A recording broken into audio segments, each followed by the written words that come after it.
As we start today's session, I want to request that we bow our heads, close our eyes as we pray. Let us pray. Loving God, this is the day that you've made. We want to rejoice and be glad in it. Make us happier by hearing you speak to our hearts. God, speak to us at this moment. May your Holy Spirit come down, give us a double portion of the Spirit to guide me as a speaker and to teach each and every one of us who will hear you speak to us through your holy word. Bless us this day, bless us this moment. God, this is now your moment. Speak through me is my prayer in Jesus' name. Amen. I told us yesterday, without fear of contradiction, I can repeat it today, that God is relevant. And God is wonderful. God can be trusted. You see, in this life, there are so many things that happen to us. And at times you ask yourself, where was God when that was happening? I've always asked myself the question, do you think there are certain things that take God by surprise? As in, something happens until God also says, I didn't see that coming. It seems that the children of God have come to the conclusion that God at times is surprised by events. Especially when things happen the way they don't expect. When we see things happen the way we expect, it's easy to believe that God was working behind the scenes. When things happen in a way we don't expect, it's possible for us to get to a point of questioning, is God still present? As in, God, where were you when this was happening? Has become a good question for many people. Where was God when all these issues were happening? And so today, I want us to continue with our study from the book of Revelation.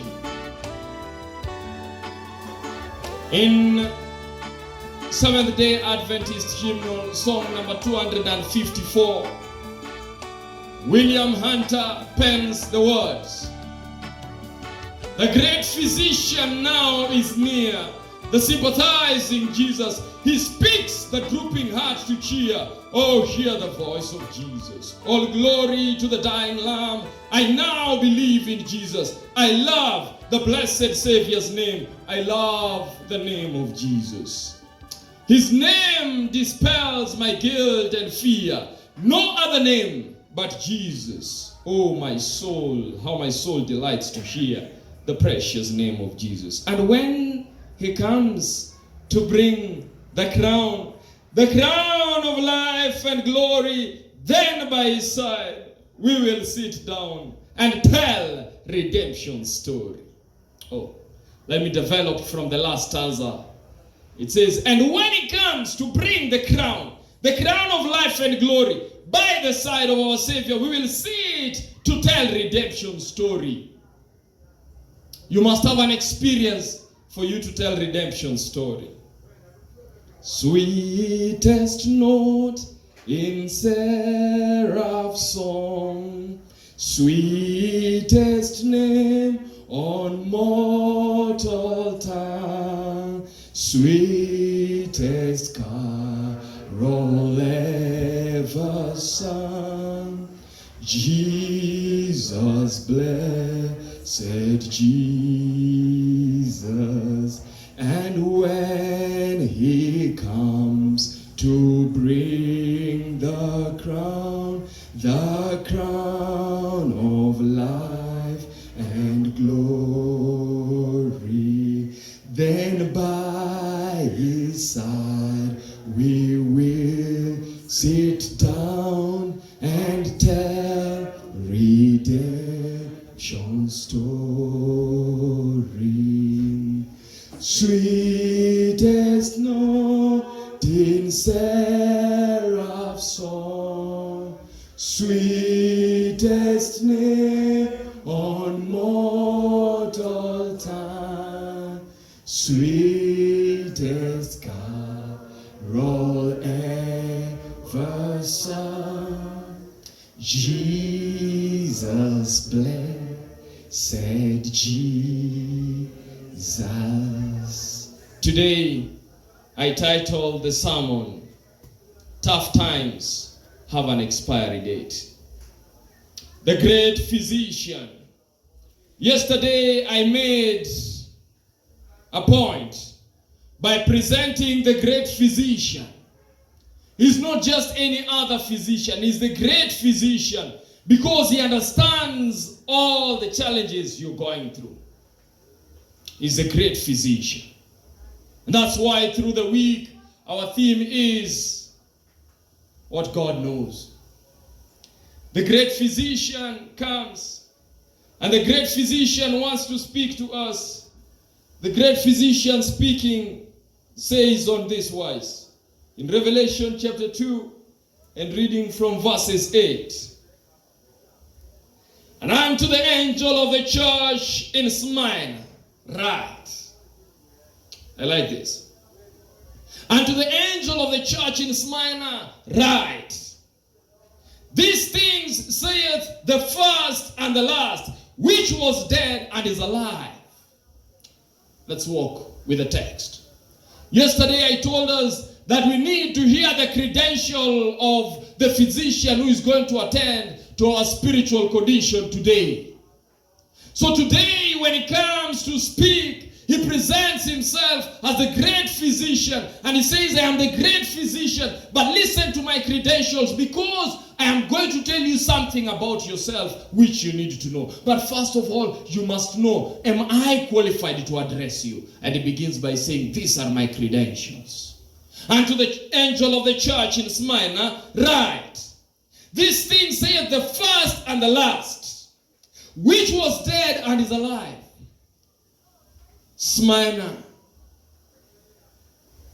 The word Smyrna means sweet smelling. To the church that had this good fragrance, to the church that was smelling nice, he says, write. And the person who is telling you to write is the first and the last. Revelation chapter 1, I love this. In Revelation chapter 1, when you read, it says, Revelation 1:17. Yes, I think that's where I want to start from. Let's start from Revelation 1:8. Revelation 1:8, Jesus Christ says, I am the Alpha and Omega, the beginning and the ending, saith the Lord, which is, which was, and which is to come, the Almighty. I am the Alpha and Omega. He says, I am the beginning and the end. I am the one who starts and the one who puts an end to it. Says, I am the Alpha and Omega. Revelation chapter 1, reading from verses 17 says, and I saw him, and I fell at his feet as dead. And he laid his right hand upon me, saying, fear not, I am the first and the last. I am he that liveth and was dead. Behold, I am alive forevermore. Amen. And I have the keys of hell and of death.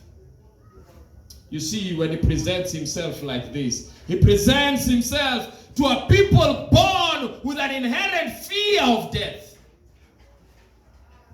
What do people fear about COVID? It's not that it blocks your nose. The biggest thing that you fear about COVID is not fever. After all, malaria has been giving you fever and you're not worried.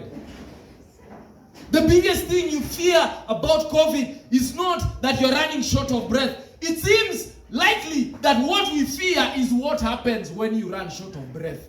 After that, what next? When you see death looming in the horizon. We are born with a fear of death. And yesterday, I read to us, I think it must have been the book of Hebrews chapter 2. I've read this one so many times this month, I am getting afraid of using the text again. But in Hebrews 2:14 it says, for as much then as the children are partakers of flesh and blood, he likewise took part of the same, that through his death he might destroy him that had the power over death, that is the devil, and deliver them who through fear of death were all their lifetime subject to bondage. What is the problem with that corner? Tell them to suspend what they are doing. I am requesting. Because they are distracting me. They are distracting me. I don't know. They will keep us singing, or they will make us summarize the sermon. And I don't want to do either of the two. Dear Lord, bless us. Help us understand what you have for us this evening, is my prayer in Jesus' name. Amen. Let's get to this.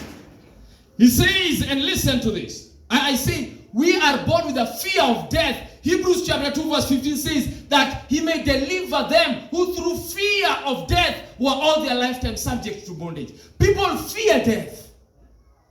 And God knows that you fear death. And he says, because you fear death, today I have a message for somebody who fears death. And he says, I am the first and the last. I am the beginning and the end. I am the Alpha and Omega. I am the solution. I am the ultimate solution to those who are afraid of death. Tough times have an expiry date. Listen to this. When you read the text, and the angel of the church in Smyrna, he says, I want to talk to you because you are going to be in danger of death. I want to talk to people who are in danger of death. I want to talk to people who are in danger of the extreme that life can offer. What is the worst that life can offer? It says, I want to speak to you. When you are presented with the worst that life can manufacture, I want to speak to you. And God says, and listen to this. He says, I have told you, these are my credentials. I'm understanding when you go through tough times. I understand. Those are my credentials. As in, I have gone through the extremes of life. I have gone even to death itself. So I understand what you're going through.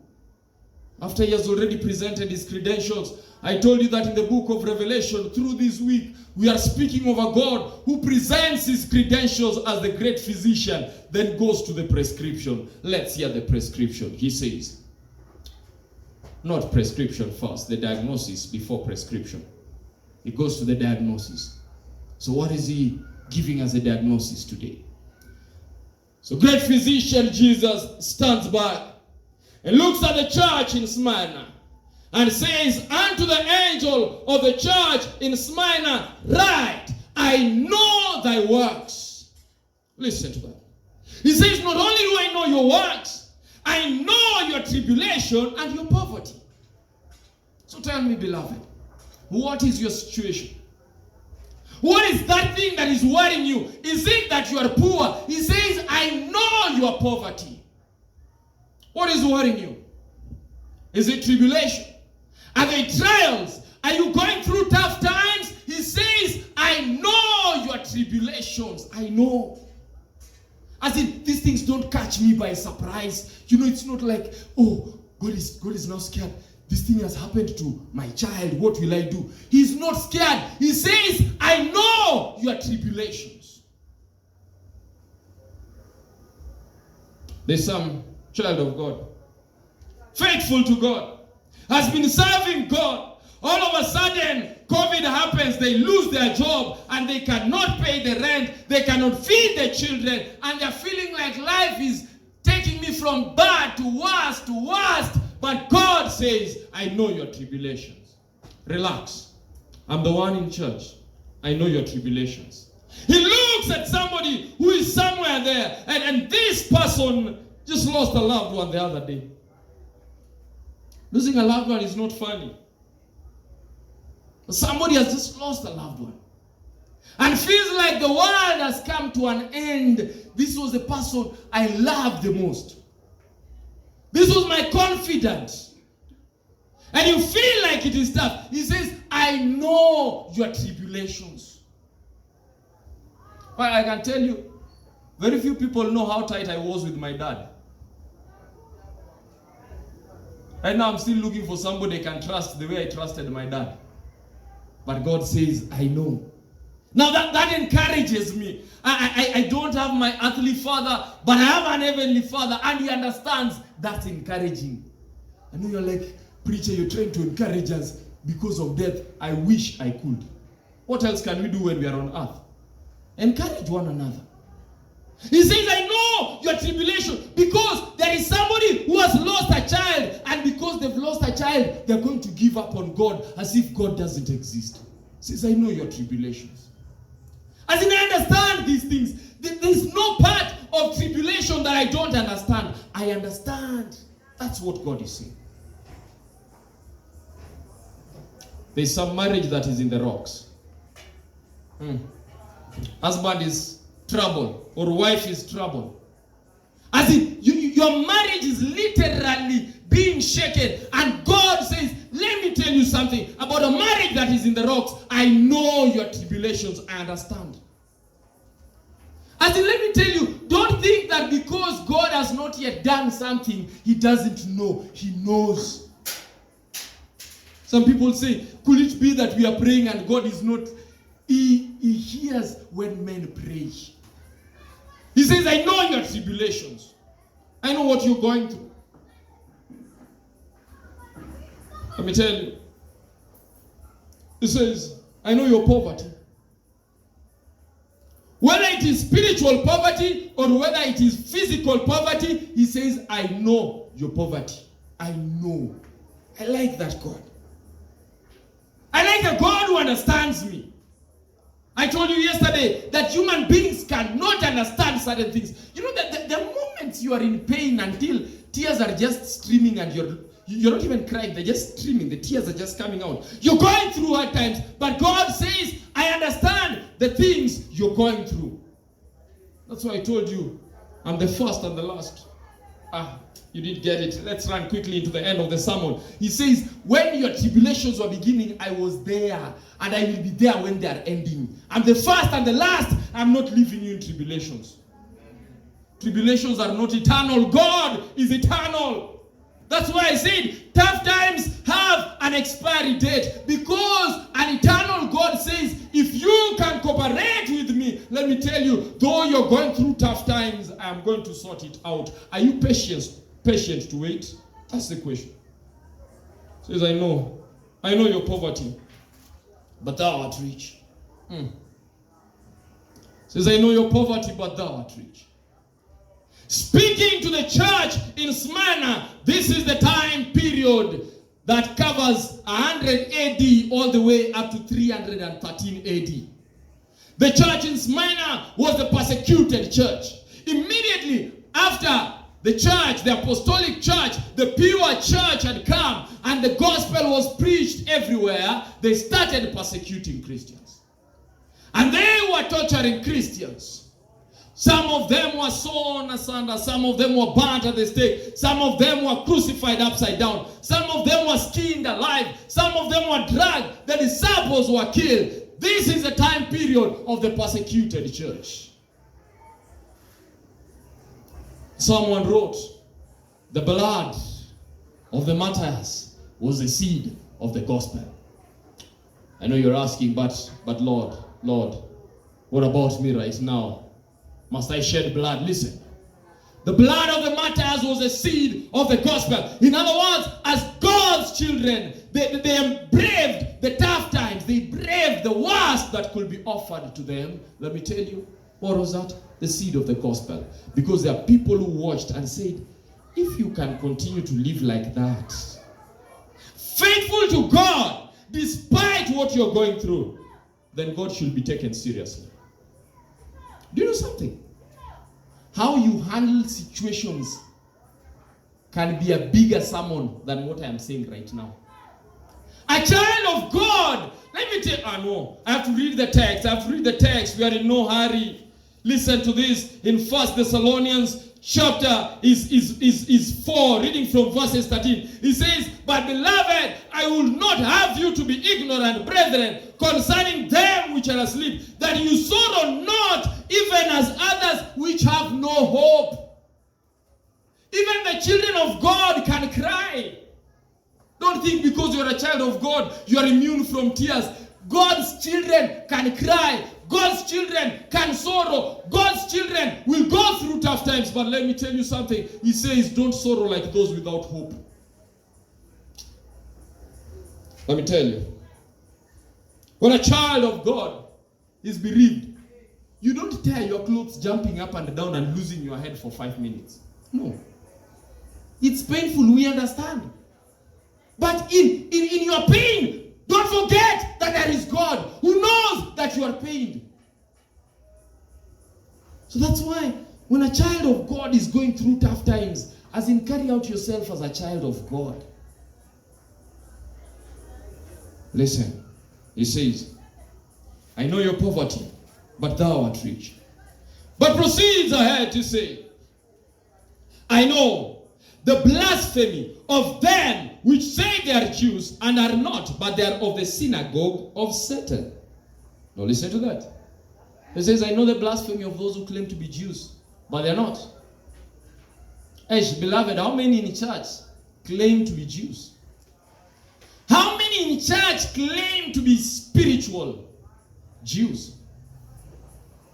Let me tell you, Prophets and Kings says, prosperity masses a wealth of followers, but adversity purges them out of the church. As in, prosperity can bring people. But let me tell you, the test of faith is when tough times come, will you hold on to the Savior? I'm going to hold on to Jesus when tough times are blowing around. When the winds are blowing, when temptation is here, tough times are here, everything looks tough and you're a child of God. He says, I know the blasphemy of those who claim to be Jews, but they are of the synagogue of Satan. Do you know something? Tough times are going to prove to us who are sincere children of God. Watch it. Watch it. I asked the meaning of the shaking. I was told that it will be caused by the straight testimony given by the true witness to the church of Laodicea. Shaking. God will bring tough times to prove our character. In fact, let me go ahead of the sermon to say, tough times are not meant to destroy us. They are meant to prove what we are made of.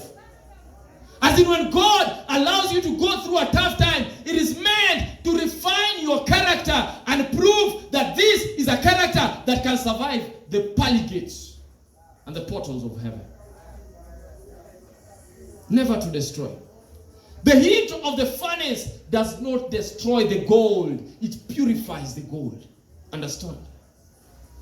The dross cannot survive in the heat. That is why the heat removes the dross, but the gold stays.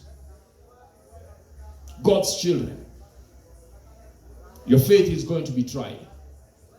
Oh, did you see the small little faith that came in the name of COVID pandemic? Did you see that? What it did to the church? I said COVID tried us, and it's still trying us. If you are playing church, COVID has proven who you are. Let me tell you, if you have to be disciplined with an online church, it entails discipline. Discipline. If you are sleeping in church, what about online? As in here, you can sleep. Don't lie to me. If you're sleeping in the house of the Lord, online, you will be in a blanket. Just to massage your ego, you bring the blanket to the sofa. God just brings such a thing just to try our faith. I see you cannot be the father in a family and you don't even have a mini sharing. COVID proved it. You're seated there. Everyone is waiting for you to preach. Nothing, zero. Proved. And the tough times are still there. Listen to what it says. But they are of the synagogue of Satan. Review and Herald, December 4, 1900. Christ speaks of the church over which Satan presides as a synagogue of Satan. Its members are the children of disobedience. They are those who choose to sin, who labor to make void the holy law of God. It is Satan's work to mingle evil with good, to remove the distinction between good and evil. Christ will have a church that labors to separate evil from good, whose members will not willingly tolerate wrongdoing, but will expel it from the heart and the life. That's it. A faith that can withstand the terror of death must be a faith that does not tolerate evil. Cannot be enjoying evil, then you say, hey, when the persecution comes, you will see. You are not even persecuted and we can't see anything. Not even persecuted. In fact, you are persecuting yourself. Let me tell you, the church is told you're going to face tribulations. And I tell us, tough times will come to the children of God. And God's children are going to go through tough times. If you haven't gone, or if you're not going through, you are going to go through. There are only three options. As a child of God, by the way, a child of God, either you are being persecuted right now, or you were persecuted, or you are going to be. Either things are tough now, or they were tough, or they are going to be tough. Hey, preacher, give us some hope. Yes, in a little while we are going home. Amen. In heaven, it shall be well. But until then, my heart will go on singing. Until then. Let me tell you, we've not reached then. Until then, we are going to have tough times. The Bible says, in Revelation chapter 2, under the sermon titled, Tough Times Have an Expiry Date. I love Revelation chapter 2 verses 10.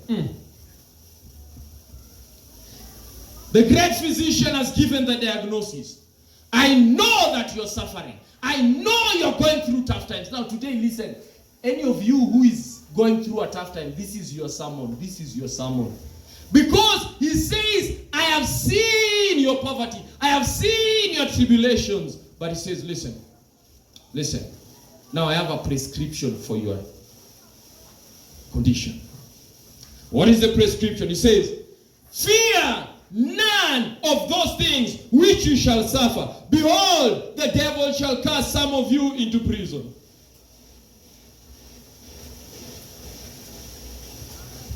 The devil shall cast some of you into prison. And it says, as you continue to read, behold, the devil shall cast some of you into prison, that they may be tried, and you shall have tribulation 10 days. Now listen to this. Listen to this. He's saying the devil, who normally casts people into prison. The devil. Who is this who brings trials to the children of God? The devil. Who is this who is making life difficult for you? The devil. The Bible says that they woke up, and when they woke up, they saw and they told the master, Master, did we not sow good seeds? Did we not sow wheat? Why are we seeing the tares? And he said, an enemy has done this. There is always an enemy somewhere who is doing this. Let me tell you, you're a parent. Your child is misbehaving. An enemy has done this. The devil is out to destroy your children. An enemy has done this. Stop fighting. Stop fighting with your neighbor. At your neighbor, your child is interfering with my child. The problem is not neighbor. There is an enemy. There is somebody whom the neighbor's child is representing. There's an ambassador. Are there ambassadors in this church? You know, ambassadors. They're ambassadors of Christ. Then there are also ambassadors of the devil. Ambassadors. The devil shall cause you trouble. Let me tell you, it's high time you identified the enemy. Don't go for the young ones, go for the ultimate, the enemy. And how do you go for the enemy? Go to the great physician, the great physician, he knows how to handle that because he says, I'm the first and the last. The devil shall throw some of you into prison. I like one thing. He shall also be thrown one day by Jesus. That comforts me. When he's taking you through some tough times, just say, our time is coming. Our time is coming. Just wait. No, it's like in a football match. I think the best football match to watch is the one whose result you know. Especially if it is the team you are supporting that won. And you know the results. It's the best match to watch. As in, you sit and probably maybe you won 5-4. The first 15 minutes, the opponent has scored 4 goals. You're relaxed. You can even go and drink tea and come back. You can do anything in the house because you know it's not yet over until the final whistle is blown. And I know it's going to be somewhere. Now let me tell you, this life is like a football match. It's not over yet. The referee has not blown the whistle. And let me tell you, I'm not worried. I'm not worried because I know if we are on the side of Jesus Christ, that is a winning team. It's a winning team. It's guaranteed. Let me tell you, they may have scored 1 goal right now, but relax. Relax. No, ours is the winning team. We can score the next 6 goals in 2 minutes. I don't know how. We start and it's in. We start and it's in. We are on the winning team. We are on the big team. We are on the powerful team. We are not on the team which you're scared about. I don't know why. God's children are living on earth scared. Scared. But listen to this.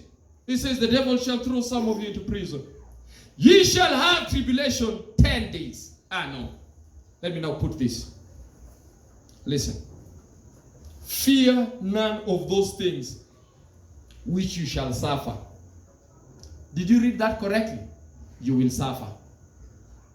As in that one I saw. You will suffer. Don't come here telling me, preacher, can you tell us something exciting? Tell us, like, for instance, there is no possibility of us, you will suffer. But he says, fear none of those things which you will suffer. Now listen. Behold, the devil shall cast some of you into prison, that you may be tried. The reason you are cast into prison, the Lord allowed it so that you may be tried. I'm going to give us a text. In Psalms chapter 11. In the 11th Psalm, reading from verses 3. That you may be tried for 10 days. Emperor Diocletian persecuted the church thoroughly between 303 AD to 313 AD. Persecution, proper. But I saw something. Jesus didn't allow the persecution to go forever. It was for 10 days. There's a reason. I'm going to explain the 10 days. 10 days. Now listen to this. In Psalm 11 verse 3 it says, if the foundation be destroyed, what can the righteous do? The Lord is in his holy temple. The Lord's throne is in heaven. His eyes behold, his eyelids try the children of men. The Lord trieth the righteous, but the wicked and him that loveth violence, his soul hateth. The Lord tries the righteous. When the Lord allows you to go through tough times, he's trying you because he knows you're righteous. The Lord tries the righteous. When you're a child of God and things are not happening the way you expect, just know the Lord tries the righteous. In Psalm chapter 9 and reading from verses 17, it says, the wicked shall be turned into hell, all the nations that forget the Lord. For the needy shall not always be forgotten, and the expectation of the poor shall not perish forever. The expectation of the poor, he said, I know your poverty. The expectation of the poor shall not perish forever. God and not man is in charge. In the book of Lamentation, Listen to what it says in Lamentation chapter 3. I love Lamentation 3 when it says in Lamentation 3 from verses 31, "For the Lord will not cast off forever, but though he cause grief, yet will he have compassion according to the multitude of his mercies. For he doth not afflict willingly, nor grieve the children of men." You know, there are some of us who think that God is seated somewhere like this, and he's like, "I want to hurt that person. Can you hurt?" He doth not afflict willingly. He doesn't go somewhere and say, "I am interested in punishing these ones." He doth not afflict willingly. He will have compassion according to the multitudes of his mercies. The Lord doesn't afflict willingly. Oh, let me explain to you. In the book of Isaiah, chapter 63, listen to what Isaiah then will say. "Of the same Lord who doth not afflict willingly, and when his children are going through tough times, where is God?" Listen to what he says. "In all their affliction, he was afflicted, and the angel of his presence saved them." In all their afflictions, he was afflicted. When God's children go through tough times, he feels it. He said, "I know your tribulation. I know what you're going through." Let me tell you, we are living at a time when life is very unpredictable. But it says even in such a time, you can trust in God who is predictable. And as in, he's a God who is sure. He says, "I understand what you're going through." And he says, some were cast into prison to be tried. Listen. For 10 days. 10 days. Why 10 days? Preacher, explain. Let me tell you. 10 days means it's not forever. That's why I said, tough times have an expiry date. 10 days. What tough things are you going through? It's not lasting forever. Those of you who are in high school, so you understand this. You know, when you joined Form 1, you felt like this thing, it's a lifetime of punishment. Then you are shocked. You've graduated in Form 4. You join the university, you feel like this course is too difficult. You're shocked. You've graduated. Ask those who are working. They feel like this life is too difficult working. They are shocked to retire. Not forever. He says 10 days is for a season. I like saying this. Tough times are for a reason and a season. Two things. The Lord allows you to go it for a reason. And he allows you to go it for a season. In fact, once you have proven what needs to be proved, then you go out of it. I know you're like, "But preacher, you're speaking like that because you're not going through tough times." I know. At times, we judge preachers when they say some points. You're like, "Preacher, do you understand? Tough times." Now let me tell you something. If you think yours is going to last forever, as in you've looked at what you're going through and it looks like it's lasting forever, let me tell you, it can't. Either the trial or the tribulation or the tough thing will die or you will die. One of the two. Can't last forever. Either you're going to die, and if it kills you, you won't know. If you're having cancer, either you will recover or you will die. But if you die, now you want to start regretting in death that, "Oh, this tough time killed me." No. That's what I'm telling you. It won't last forever. So relax. Trust in God who can last forever. And he can see you through it. And listen, he says that they may be tried, and you shall have tribulation for 10 days, for a given period, for a season. You shall have tribulation. Be thou faithful unto death. Amen.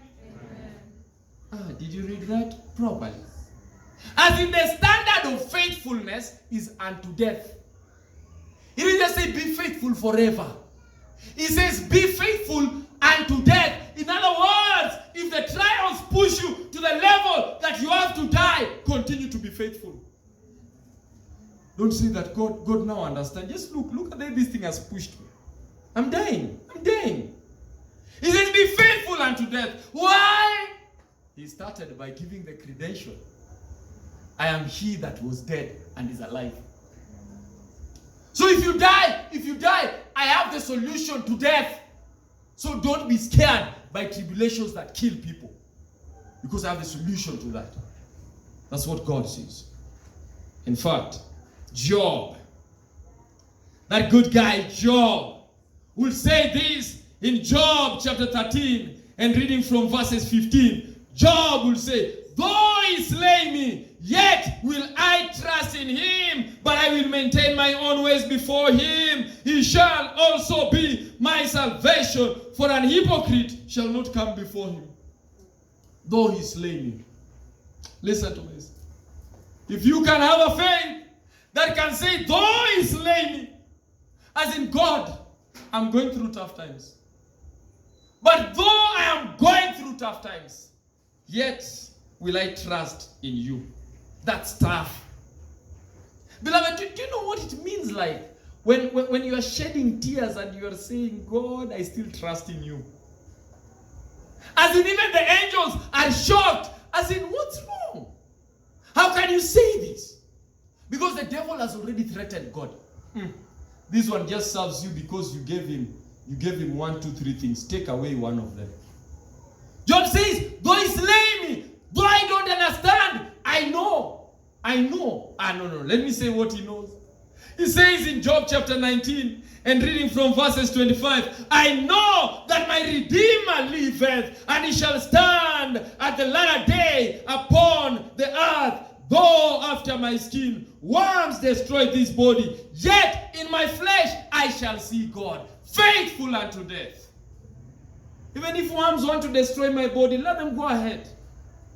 Why should I be afraid of worms when I know I shall see God? And he says in verse 27, whom I shall see for myself, mine eyes shall behold him, and not another, though my reins be consumed within me.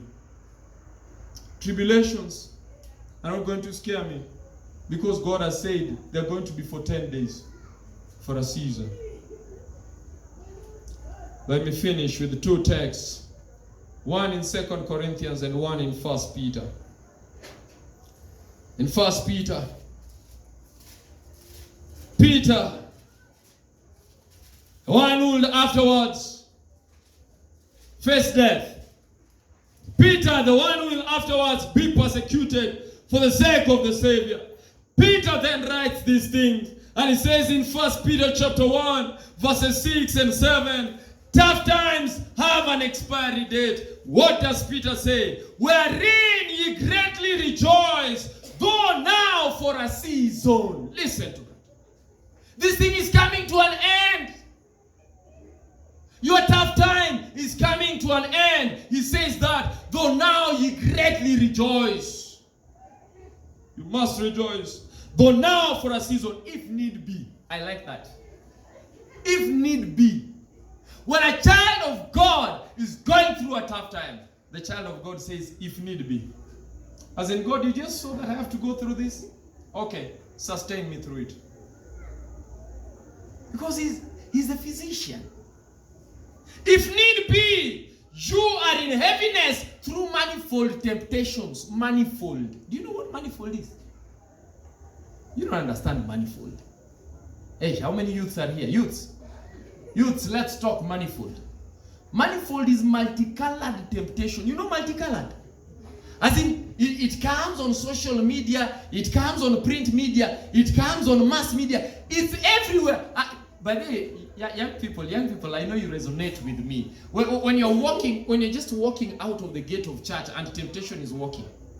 Temptation keeps passing you everywhere. But he says, even when temptation makes life difficult, relax, I'm the one who is in church. The temptations will come, but I know what you're going through. It's like that youth who has been looking for a spouse for a very long time. then all the applicants have one error, just one error, and the elders are emphasizing as if that error is very big. That's a temptation. That's a manifold one. You know, where you sit and you ask, elder, is there an allowance in scripture? Can you find a scripture that can support unbelievers? Just find for me one. The elder says, we've searched, we've even Googled, we are not finding. Then now you say, can we have a Bible study? Who is an unbeliever? As in now, you're looking for all excuses, but he says, be faithful unto death. This is going to come to an end. You think you'll be single forever? You won't be single forever. Either you will die or you'll get married. You can't be single forever, young people. Even jobless, you can't be jobless forever. As I've said, if you're not dying, you're getting a job. Or else, you're like, I always like saying this, the child of God is not jobless. He's between jobs. He's about to get a job. He's not jobless. If you don't get a job by the time you die, you didn't get it, but you are about to. That's the child of God. The child of God must live with an endless hope. As in, you're walking and you're like, the best is yet to come, because God said, these tough times won't last forever. And that's why it says, though now you are in heaviness through manifold temptation. Listen to what the temptations do. Verses 7 of 1 Peter 1 says, that the trial of your faith, being much more precious than of gold that perisheth, though it be tried with the fire, might be found unto praise and honor and glory at the appearing of Jesus. Amen. He says, this thing, let me explain to you. You are in the furnace of affliction. You are going through tough times. But let me explain to you, this thing is connected to salvation. This tough time is getting rid of the rough edges of your character. Some of us never pray until we are sick. You're wondering why you're constantly sick. Hey, start praying more before you get sick. Do you know that some of us who maybe the reason you're going through certain things, as in God has to really put the weight to be heavy so that you can go down on your knees, or else never going to kneel before the Lord. Listen, though now for a season, this thing is going to end. Even the sermon cannot be forever, isn't it? So have hope. I'm going to end. This sermon is not about tough times, but I'm going to end. Nothing lasts. If the sermon is ending, then tough times are going to end.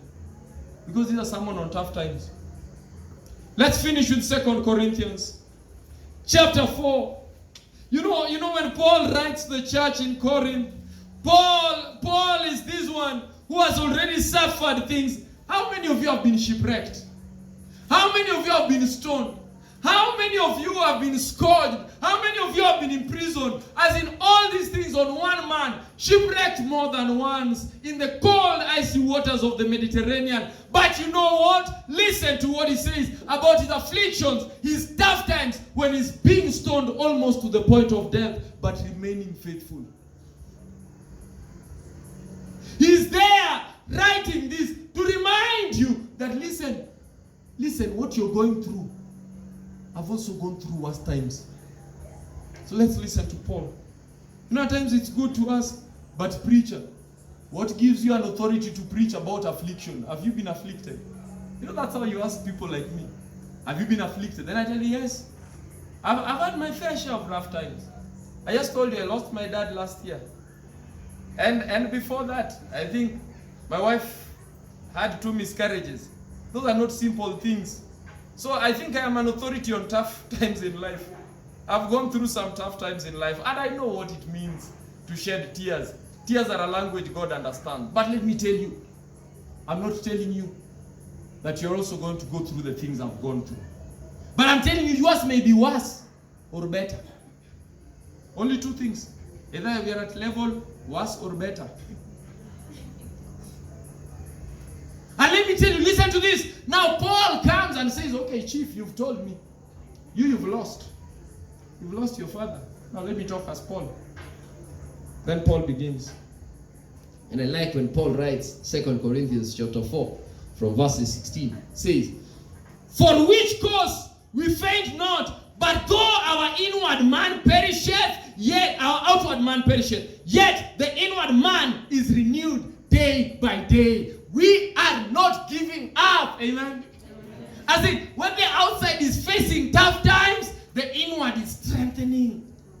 Let me tell you, don't allow the things that happen outside you to affect the faith inside. In fact, where the heat is greater, let the inside get stronger. and listen to this. He says in verses 17. Now this one shocked me. Paul says, for our light affliction. What does Paul call it? Light. For our light affliction, which is but for a moment, worketh for us a far more exceeding and eternal weight of glory. Amen. I like that. He says our light affliction. Hey, do you understand our light affliction? He says it worketh. Now listen to this. Don't use this in composition writing. But in the Bible, it can be used. Using superlatives too many times in one sentence. Now listen. Worketh far more exceeding. What is that? Explain to me, what is that? As in far more exceeding. It would have been enough to just say it works exceeding. But God says, for the sake of emphasis, that our finite minds might understand how serious this thing is, he uses 3 degrees. Far more and exceeding an eternal weight of glory. Oh, who settles for the temporal when eternal is an option? Tell me. And listen to this. He says, while we look not at the things which are seen, but at the things which are not seen. For the things which are seen are temporal, but the things which are not seen are eternal. He says, change your perspective. Look beyond the horizon where the sun is setting. Let me tell you, when tribulations come, it looks like your sun has set. You know what those things mean? When you're at a job and you've lost a job, it looks like your sun has just set. It is sunset. It is midnight. But Jesus says, look beyond the sunset. Look beyond the horizon. Why? Hold on, my child. Joy comes in the morning. For the constraint of time, I can't even sing that song. But it says, look beyond. A better day is coming. Look for the breaking of the day. It's darkest just before dawn. It's going to be there. The sun will rise. Another day, God will come and bring this to an end. He says, look beyond your present suffering. Don't major too much on the suffering. And why does he say look beyond? Listen. He says then, be thou faithful unto death. Revelation chapter 2 verses 10. Be thou faithful unto death, and I will give you. I told you yesterday that we are learning. The great physician comes and says, these are my credentials for a church that is going through tough times. These are my credentials for a people who are going through a pandemic. I will tell you, I am in charge of even death. So don't fear if the pandemic is going to kill some of you. I am in charge. Be afraid if you are not on my side. I'm not seeking a quick death. But I'm encouraging us. Let's be on the right side. If I die, let me die in the army. If I die. You know what? I'm not afraid of death. If I have to die, let me die on the right side. He says, be thou faithful unto death. We said, these are my credentials. This is your diagnosis you're going through at times. I know your works. I know your good works have made you to be persecuted. I understand you're going through this because you've trusted in me. I understand life is difficult because you've trusted in me. I understand your tribulation because you've trusted in me. I understand your poverty because you've trusted in me. I understand. Then he says, now, let me give you the prescription. Fear not. those things that you're going to suffer. Your tribulations will be for a season. Don't be afraid. He says, now let me give you the diagnosis. Don't fear. Do you know why? Do you know why most people decide to work, for instance, on the Sabbath? Because they fear death. If I don't work, I will not earn money. We will die hungry. Fear. No, he says, fear not. But it doesn't just tell you to fear not. It tells you be faithful unto death. And you're going to ask, God, what does it profit a man to be faithful unto death? And he says, I don't just talk. When you're faithful, I reward those who have taken the prescription religiously. If you take the medicine I have given you religiously, I must reward you. If you're faithful unto death, I will give you a crown of life. Beloved, who cares about being shot right now if you're going to be given a crown of life? Who cares? Are you going to be threatened by death right now if he has promised you a crown of life for faithfulness? And listen, he says, he that hath an ear, verses 11, let's finish with that. He that hath an ear, let him hear what the Spirit saith unto the churches. He that overcometh shall not be hurt of the second death. He that overcometh shall not be hurt of the second death. Preacher, tell people what is important. There are two things here. There is death, but there is the second death. God says, don't fear death. Fear the second death. The second death is the death for which there is no return. That's what you should be afraid of. Don't be afraid of this first death. This one is going to happen. As long as you trust in me, this first death will happen. He says this one is certain. For all who have enlisted themselves under the banner of Prince Emmanuel, you are going to be persecuted. But don't fear the first death. You shall not be hurt by the second death. You know what the second death is? Eternal death. That is the death of the wicked in hellfire, where they will be burned forever and ever, burned to complete extinction. He says, that is what you need to fear. The book of Matthew, chapter 10, verse 28, it says, fear not them which kill the body, but are not able to kill the soul, but fear him who is able to destroy both the body and the soul in hell. That is what you ought to fear. So, beloved, tribulations should not make you give up on God. Trust in God. Be faithful unto death. We need a faith that can stand the test of time. We need an unflinching faith even at the very sight of death. Why? Because he says, I am he that was dead and is now alive. I am the first and the last. I'm the beginning and the ending. I'm the Alpha and Omega. I can do all in all. He is the one who is speaking when you're going through tough times. He says, I am the first and the last. When your tribulations began, I was there, and I will bring them to an end. Just trust me. Be faithful unto death. That is Jesus speaking. Brothers and sisters, let's enlist ourselves under the banner of Prince Emmanuel and be faithful unto death. Tupe moto wa uhai uliowakaza. I love that song because it says, oh, for that flame of living fire which shone so bright in the saints of old. Those guys were faithful unto death. The martyrs were stoned, they were burned, but they were faithful. Let's be faithful. I wish to God that you who has listened to this would be faithful. And don't get distracted by the tough times that you're going through. They will expire. The tough times have an expiry date. Just because let me ask you, do everything expire on the same day? Are all perishable goods expiring on the same day? Let me tell you, I can go to each of your houses. The unga ya chapati in your house, the expiry date is not the same as in your house. Not the same.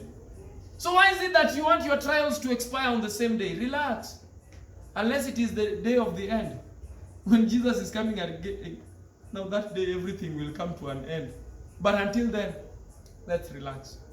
Let's just know. And if you see somebody's troubles have expired, he has gotten a job, let's celebrate with him. At least yours have expired. It shows that mine are about to. That's also God's way of encouraging you. That if others, theirs is expiring, even yours will expire. A lady who doesn't have a child, don't give up. Don't give up on God. Relax. Because if the childless have got a child, hey, the barrenness expired, yours is also going to expire. So trust in God. As in, just don't give up on God. May God bless you. Amen. My heart can sing. Let's raise up. When I pause to remember, a heartache here is but a stepping stone along a trail that's winding always upon. This troubled one is not my final home. But until then, my heart will go on singing. Until then, with joy I'll carry on. Until the day my eyes behold the city. Until the day God calls me home. The things of earth will dim and lose their value if we recall they are borrowed for a while. And things of earth that cause the heart to tremble, remember, light affliction will only bring us. But until then, my heart will go on singing.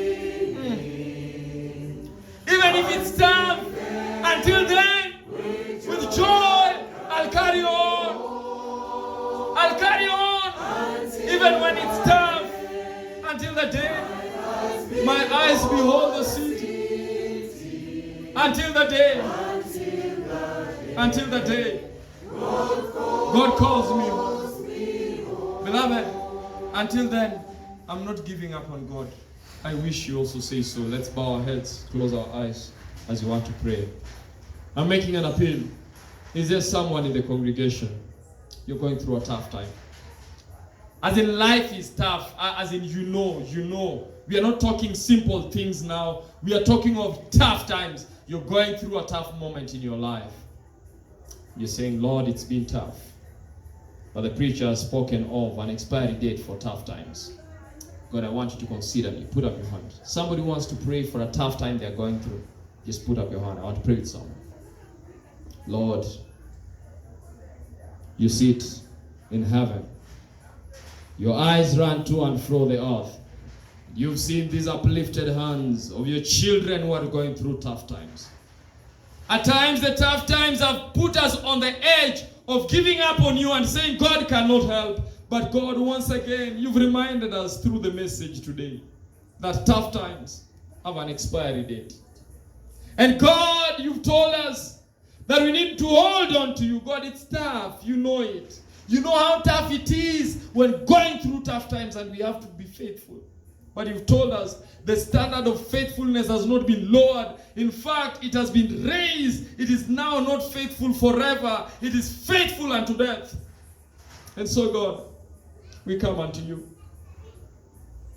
Before we die, we want to be faithful. These uplifted hands are hands of souls presenting life situations that are troubling them before your presence. God, take charge. Take charge. I cannot help them, but you can. So I bring their petitions before your heavenly throne. God, answer in the affirmative and help your children who have raised their hands for the conditions they've raised their hands. God above all blesses. Thank you for this week. And I am happy that God, you know us, you know our conditions, you know our situations, you know our challenges, and you know the solutions to our problems. God, help us to accept your solutions for our problems. This is my prayer in Jesus' name. Amen and amen. The Lord bless you all, and the Lord keep you all safe.